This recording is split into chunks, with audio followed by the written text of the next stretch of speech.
আপনাদের সকলকে প্রথমেই নমস্কার জানাই ও সমস্ত পরিবারকেও নমস্কার জানাই। আজ আপনাদের সাথে ছোট্ট একটি ভিডিও করছি। দেখবেন প্রতিটি বাড়িতে কিছু না কিছু অর্থনৈতিক সমস্যাই হোক, বাড়িতে কথা কাটাকাটি হোক, বা বাড়ির এমন সদস্য আছে বাড়িতে ঢোকার পরেই যেন বাড়িতে একটা অশান্তির বাতাবরণ বইছে। সে পুরুষও হতে পারে, মহিলাও হতে পারে।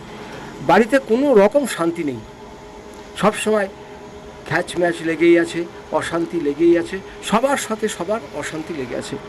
যদি এরকম বাড়িতে খুবই অশান্তির সৃষ্টি হয়, তাহলে আপনারা ছোট্ট একটি কাজ করবেন। এই কাজটি ভীষণ উপকার পাবেন। এটা আপনি করবেন সোমবার থেকে করবেন। সোমবার থেকে আপনি এক সপ্তাহ করুন। এক সপ্তাহ করার পরে যদি দেখেন যে আপনার ভালো, তাহলে আপনি সপ্তাহে একবার করে করবেন, মাসে 4 বার করবেন।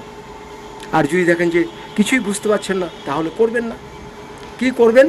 বাড়িতে অশান্তি দূর করার জন্য কোনো অশান্তি থাকবে না, দেখবেন আস্তে আস্তে একদম দূর হয়ে যাবে।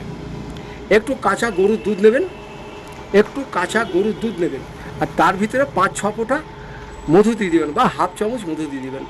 ভালো করে গুলিয়ে নেবেন। গুলিয়ে নেওয়ার পরে বাড়ির সদর দরজার সামনে সকালবেলা সাধারণত সবাই চোখ হাত ধুয়ে ফেলে, বারান্দা ধুয়ে ফেলে। এই ধোয়ার পরে ওই দুধটা আর মধুটা মিশিয়ে সেই জলটা সামনে আপনি ভালো করে ছিটিয়ে দিন। সামনে সুন্দর ভালো করে ছিটিয়ে দিন, এবং একটু ঘরের মধ্যেও ছিটিয়ে দেবেন।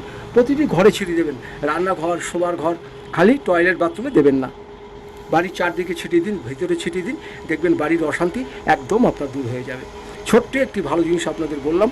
বাড়ির যে কোনো সমস্যা, যে কোনো অশান্তি দূর করতে এই কাজটি করুন, ভীষণ উপকার পাবেন। এরপরে যদি মনে হয় আরও কিছু জানবেন, আমি এখানে কুষ্টি করে থাকি, বিবাহের জটিল বিচার করে থাকি, বাস্তু বিচার করে থাকি। যদি প্রয়োজন হয় আমার নিচের নাম্বারে যোগাযোগ করবেন। আপনারা সবাই ভালো থাকুন, আপনারা সবাই সুস্থ থাকুন। আপনাদের পরিবারকে আমি হাত জোর করে নমস্কার জানাই। ভালো থাকবেন, নমস্কার।